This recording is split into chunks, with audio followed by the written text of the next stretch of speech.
Vecinos de la calle Monte Everest del fraccionamiento Praderas de Costa Azul hicieron un enérgico llamado a las autoridades para que acudan a reparar el muro de contención y limpien el canal pluvial. Desde hace más de 4 años, las autoridades no han desasolvado el canal y con el paso de los huracanes Otis y John, el muro de contención colapsó, provocando un socavón. El drenaje también colapsó, provocando que las aguas negras escurran las 24 horas, emitiendo olores pestilentes.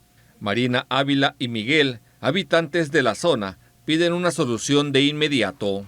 Todo está destruido, allá está el kinder. Esa barda, pues cooperaron los padres de familia y pues la levantaron porque por ahí salía incluso el agua. Está ahorita, por ejemplo, ustedes pueden ver, ya tomaron el video, de cómo el agua de Capama, sí, tiene ya muchísimo tiempo, ya desde el Otis.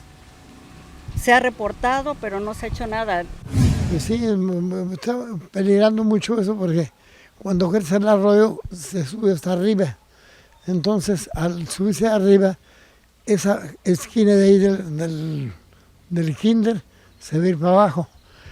Ahora eso está volando el puente. Urgieron atender esta problemática de manera inmediata ante la proximidad de la temporada de lluvias.